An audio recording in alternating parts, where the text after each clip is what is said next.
Good evening, everybody. This is Casper from the Tropical Weather Threat Society bringing you our nightly update. I'm currently trying to get the chat set up here, so please give me just one moment. Okay, there we go. I do believe that will do it.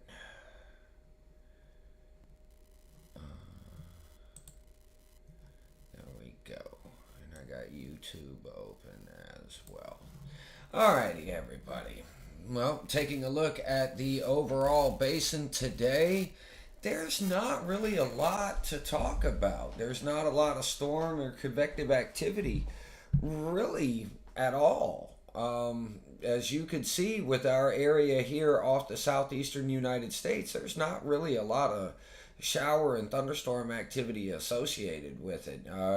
We've got our normal blow up showers and thunderstorms, maybe a little bit of increased coverage down here into the Florida Peninsula, but that is nothing really uncommon for this time of year, especially for the Florida Peninsula. And taking a look at our wave out here into the main development region of the tropical Atlantic, we don't really have a lot going on out there. We could start to see that the monsoon trough or intertropical convergence zone is starting to get that flex and that bend. Let's turn us back to red.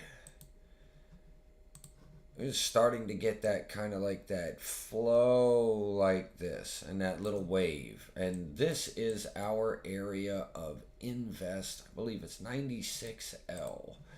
So, and Dexter's off the board.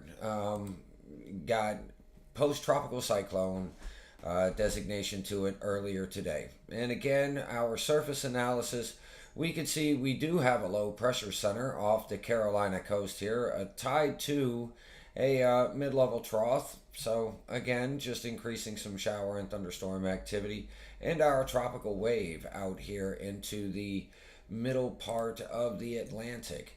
Now, we definitely have had some changes in development percentages over the past 24 hours. So, as you can see, we've got Dexter out here, post-tropical cyclone, going to end up being a rather strong northern Atlantic storm and then die out. But that is absolutely nothing to do with us any longer.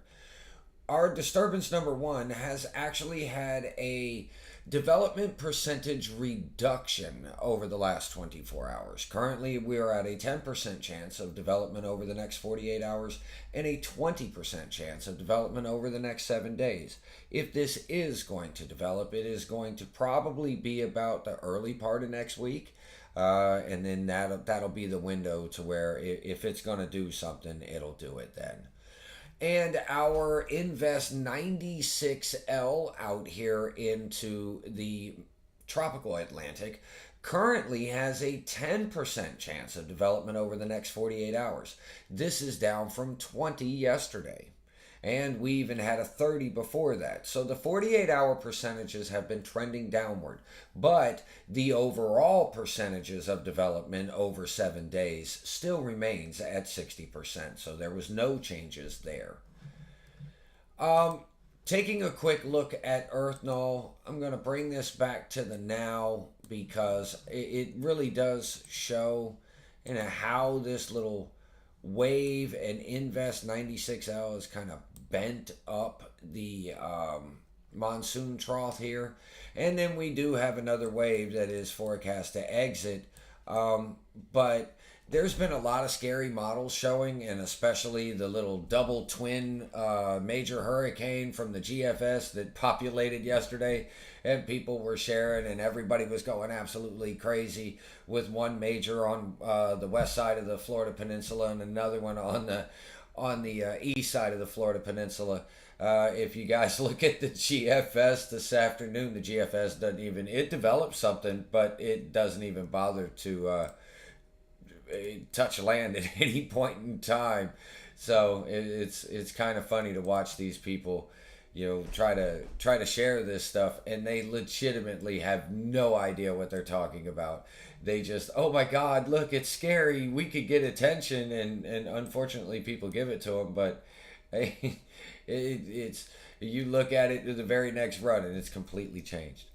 So anyway, I digress. I thought that was kind of funny yesterday. So what we've got here, we've got Earth Null. We're down to the surface feature right now. We're going to put our trusty green circle on disturbance number 1 here, and we're going to pop up to the 850 millibar. And as you can see, this thing is very, very weak. It does not have any tight wind gradient to it whatsoever. It doesn't have any really increased speed of wind or anything like that.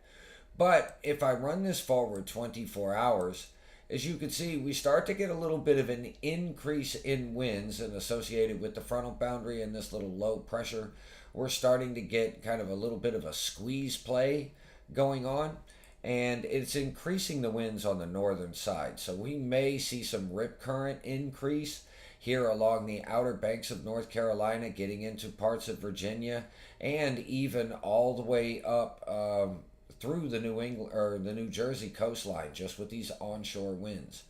And now I'm going to run this forward again, and as you can see, the wind directions change, so your rip current shouldn't be so strong when it comes to Sunday, Saturday. But tomorrow, Friday, it could be a little breezy there along the coastline, and there could be some increased rip current going on there. Now, I'm going to run this forward again another 24 hours. And as you can see, we've got a circulation out here at the 850 millibar level. We've got Invest 96L right here, and then we've got this area of interest in our new wave that would be exiting the African mainland. I'm not sold on this yet. Could it become a hurricane? Absolutely. But let's wait to see what the models do when this thing emerges over the open waters. Because if you remember, everything was, gung-ho on Invest 96L. Everything was like, oh my God, we're going to get a hurricane. It's going to pull up into the middle of the Atlantic, and it's going to be real strong. And now we look at it, and there's not a lot there on the models. So I'm wondering if the same thing isn't going to happen here. It's certainly that time of the year, and it could definitely develop into something, and it could potentially be a threat for the United States going down the road. But before we all start to really get concerned, let's wait till this pops out over open waters and get a good model run on it, please. We might be in for a surprise. I'm not saying that we are, but we might be. And it could go the other way. It could be like, oh, look, we're definitely going to develop this. So let's just wait till it gets out over open waters, if we could, folks. And taking a look, this is our other disturbance. Now, I do want to go up into the upper atmosphere and show everybody that this is also associated with an upper level low. So, is it really tropical? Yeah, that's debatable. There could be a temperature kind of engagement there, and as you can see with the surface, we may have a couple frontal features here, but nonetheless still well out away from land, so we really don't have much of a threat there. Now we're going to follow this one from here forward, and we'll come back up to the 850, and we'll kind of let it run around the periphery of the high pressure as we come up to the 700 millibar level. See it a little bit, a little bit clearer here on, we've got the high right here. And we have an upper level low, and then this is Invest 96. So we've got this high here that could allow this to have to kind of go out and about on that. So let's go ahead and come back down to the 850, and we'll bring it forward as far as we can here. And as you can see, that's the last one. I can tell you that the GFS operational, which is what Earth Null runs off of, the GFS operational run has this eventually kind of getting out here in and around Bermuda and then developing and then turning off to the north and to the east before it makes contact with any populated land area other than potentially Bermuda. So, and guess what? The models are going to change again. They really are. So, um, that's where we're at. And if you notice, we've got a very broad area of spin out here associated with that other wave coming off. If this is a very large area of spin, it's going to take time to try to consolidate itself down to a tight inner core to be considered a tropical cyclone. So its overall size could kind of work against it, especially because there's going to be plenty of dust that's going to be off out here, especially when we're talking about day 4, day 5. Now, taking a look at the ensemble models. Now, I want to bring this back 7 days so we can get that one wave out of the way. Take a look at what we've got. Now, 96L has 4 lines. 4. That is 8% by the euro. 8. Now, the GFS operational shows something different. But the European ensembles, not so much. Now, if I run this out 10 days so we can track our next wave that's going to be coming off of the African mainland, you notice we don't really have a lot of development out here. It's probably going to need to get on the other side of 50 West to see some really conducive conditions for potential development. But then even at day 10, keep in mind, folks, that yes, you do see lines here, but there are 50 ensembles that make up the euro, and we don't see anywhere near 50. There's not, and there's not very much of a consensus on this. Now, the one thing that I am going to do is I'm going to push this out to La La Land because a lot of people are going to want to show this, and I want to try to dispel any type of misinformation or hype. The one thing that we do see is just an overall signal of potential hooking out into the open waters. That would be good. I've got other, signals that are saying that that's not necessarily going to be the case, but it's all going to depend upon timing and other factors going forward. But as you can see here, it's crazy because you've got from the Central Atlantic, we used to have a lot into the Yucatan, but notice now it's Southern Florida to the Central Atlantic and all of these points in between. But if we look at day 10, we don't really have a lot.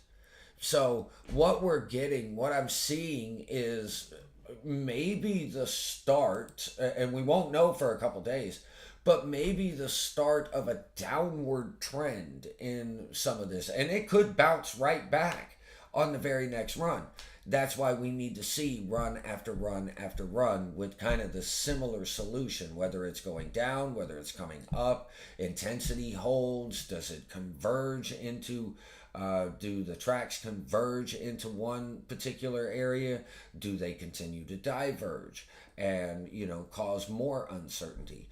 There's a lot more than just when you look at these, it's very difficult to determine by just looking at one graphic. If you look at them over time, then you see the trends in the graphic, and that is critical.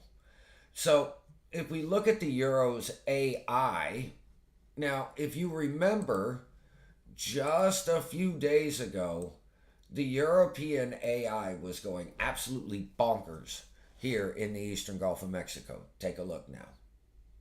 So the AI models are still new. I'm not trying to discredit them in any way, shape, or form, but we do have to take the AI models with a grain of salt until they have, completely proven themselves over a period of time. Just because it's new technology doesn't necessarily mean that we're supposed to trust it right out the gate.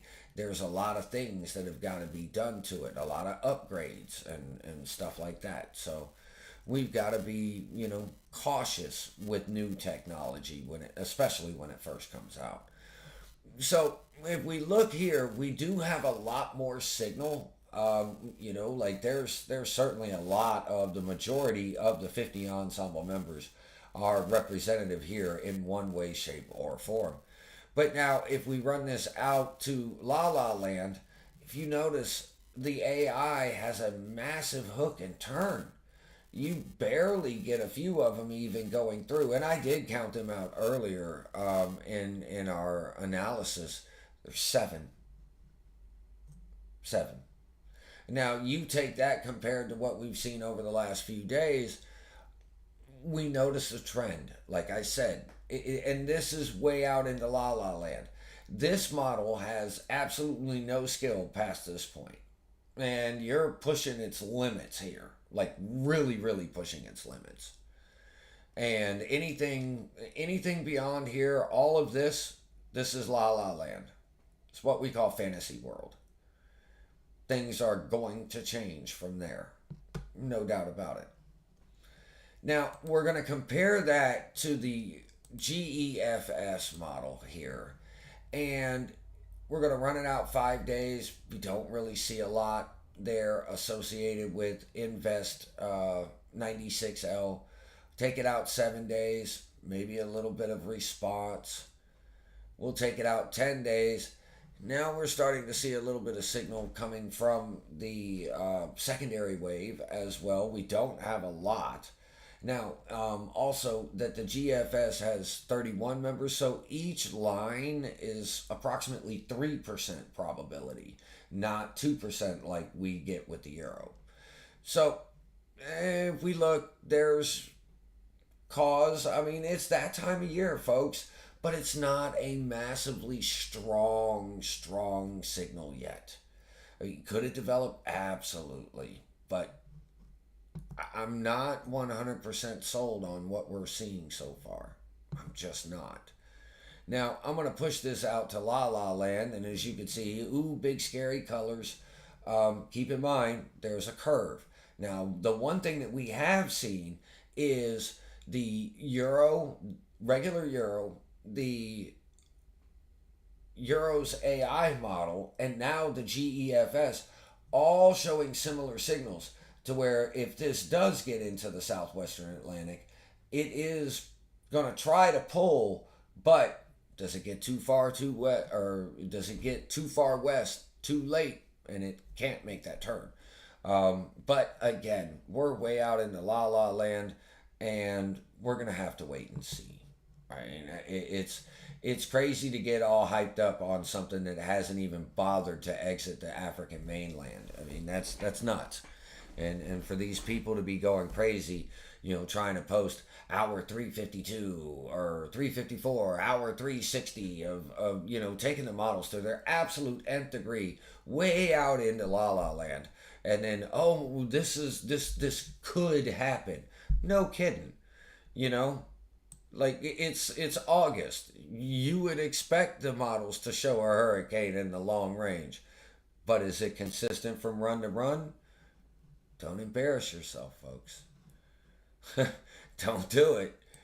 So I'm going to run this forward, and we've got the Google DeepMind experimental model, and I've got it with the wind speeds on there, and we're out 9 days at this point. So we're really pushing it, and we're going to go ahead and we're going to pop this in there and take a look.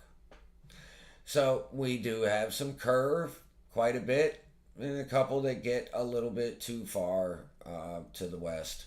And, it's that time of year, folks. We're going to have to watch the tropics. It's just that it's really, it's August. I mean, what do you expect? This is what we do. Like this is that time of the year to where we really got to keep an eye on the tropics.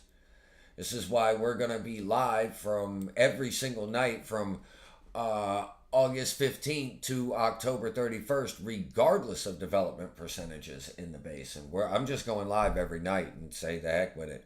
I wasn't going to get very many days off anyway, so it's not really it's not really much difference.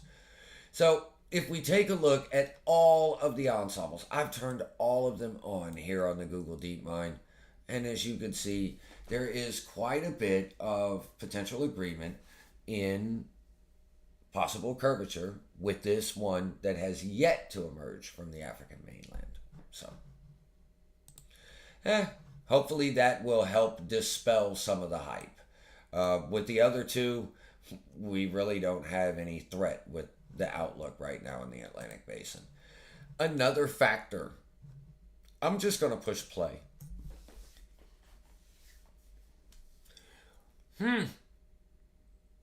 Now, there's going to be some dust.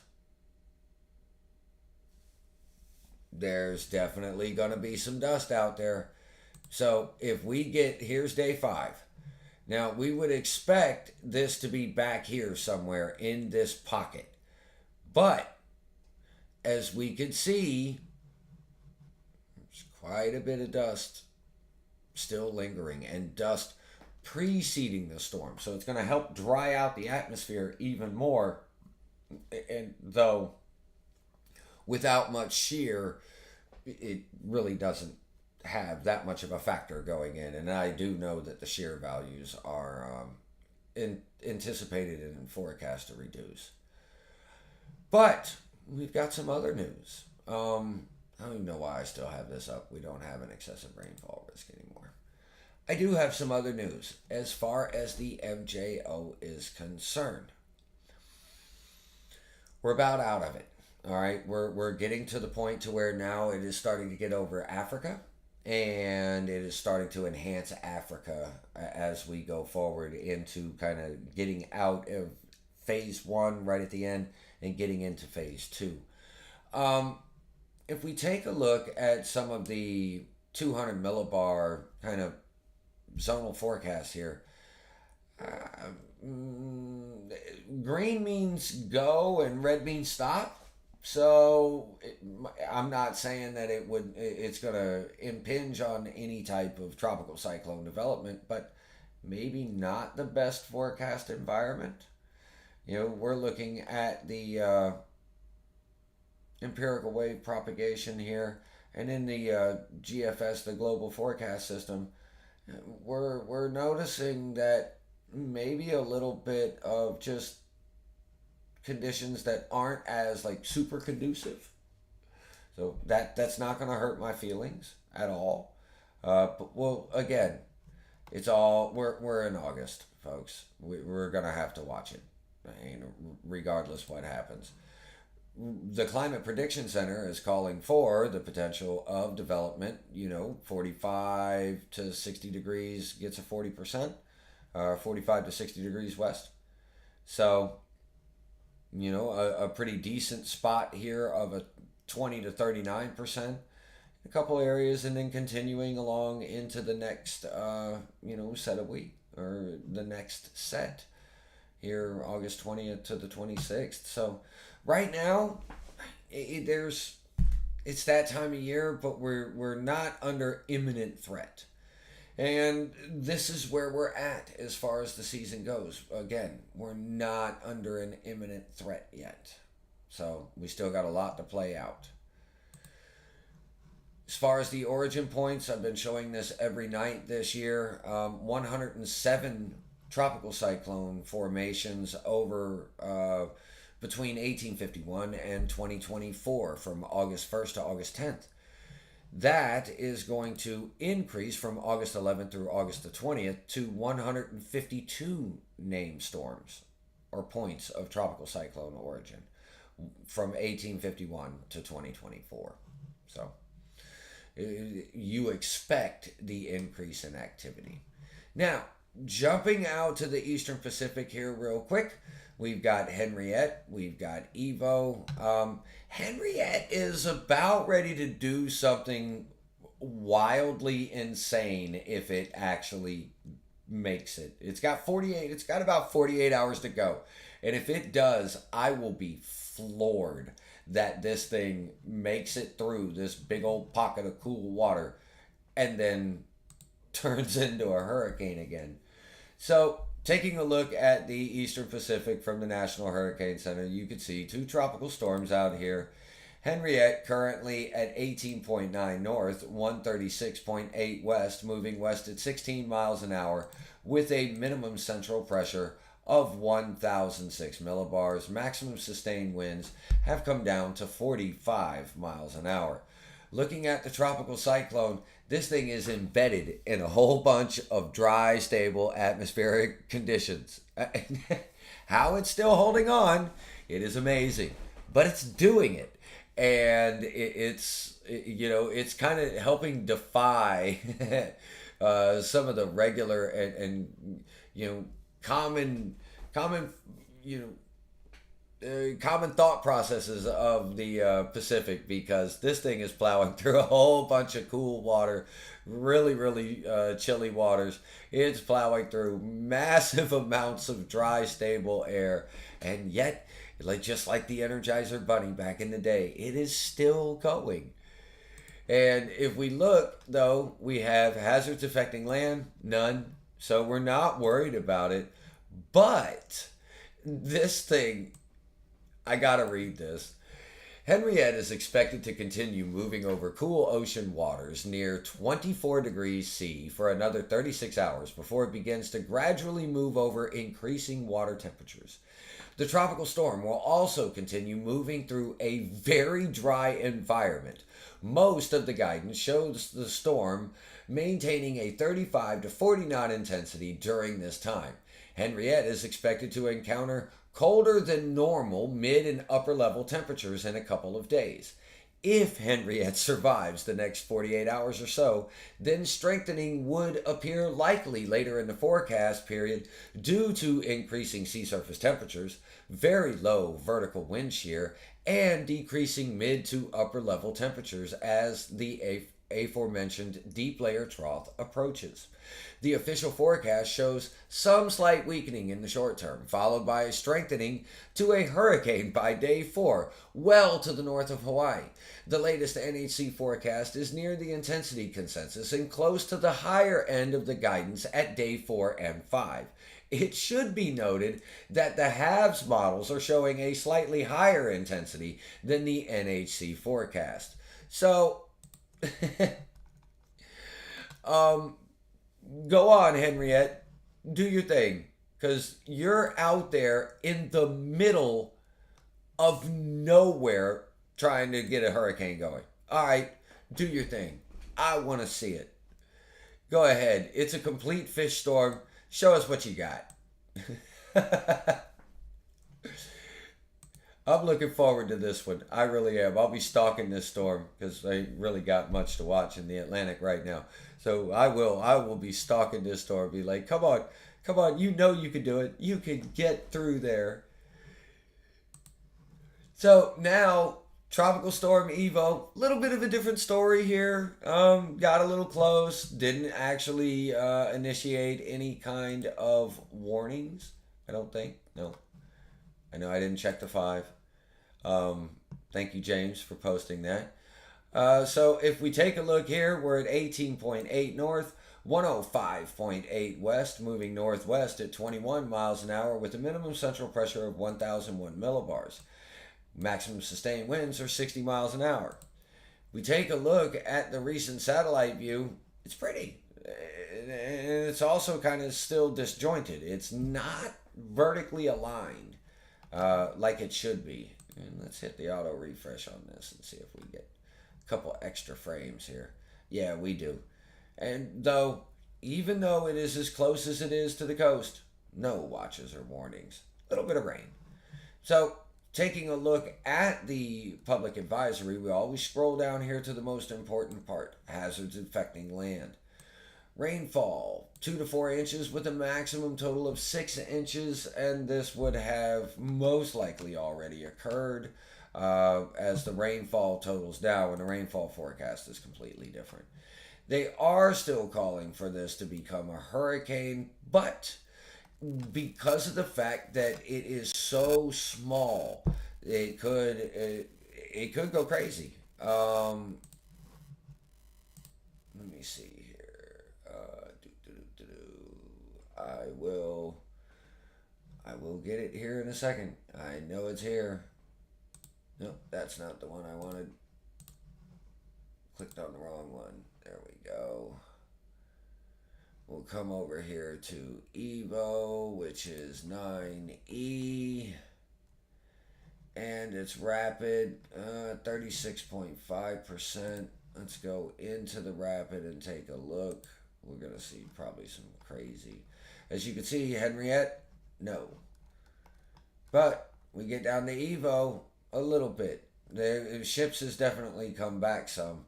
It's a possibility. It's just a very small circulation. 16 and they don't. Okay. Yeah, 16 doesn't have one yet. There's one out in the Western Pacific that we've got some interest in as well. Okay, let me get back to where we were. And as we can see with Evo's track, we're maybe get some watches here for portions of the Baja. It's going to get maybe. I mean, if we look at the wind speed probabilities, it's unlikely, but maybe if it gets a little bit stronger, we could see some watches and warnings. Maybe. I mean, I'm not sold on it for sure, but maybe. And the rainfall forecast: 2 to 4 offshore, 1 to 2 along the coastlines here. So, again, not a lot. Now, jumping out to the other portions, or the other part of the world, we have Tropical Depression 15, Tropical Storm 16, and then Awo. I have no idea how to pronounce that. It's just 3 letters, so we could just go ahead and embarrass ourselves ridiculously on it. Tropical Cyclone number 2. This is in the southern hemisphere. This spins the opposite direction as to what we're used to. That one's spinning clockwise. So I do want to pull up the warning graphic here for 16. We may have problems. As you can see here, Taiwan, some of the Japanese islands out there, we could have a problem. And this could get stronger than what we're looking at here for sure. No, hands down, this could run the gambit. Depending on what all is occurring there. So for the folks that were watching yesterday, Colorado State University, they came out with their final forecast for the season. Well, I went ahead and I dug into the PDF file on page 48. We have the probability, the 2025 probability of named storms and landfalls and stuff like that. Florida has an 89% chance of, let me get my crayons out here. Florida, which is right here, has an 89% chance of a named storm, 61% chance of a hurricane, 32% chance of a major hurricane. Now, that sounds extreme, and it'd be like, oh, like we're in trouble. Please keep in mind that the average is 86 for the named storm. Hurricane is 56, so it's only a 5% increase, a 3% increase for the named storm. And a major hurricane is 29% with a 3% increase from average. So while it sounds extreme, it's not as bad as what we're looking at. All in all, it does look to be there is a slight 3 to 5% increase in some of the named storms and hurricane strikes. It give or take a little bit. I mean, there's some of them, like this one, for example, like you've got a 2% and a 1% for a major hurricane strike into Maine. Well, yeah, you would think, very low opportunity because it's Maine. So all in all, that link is available from Colorado State University. You guys are more than welcome to here.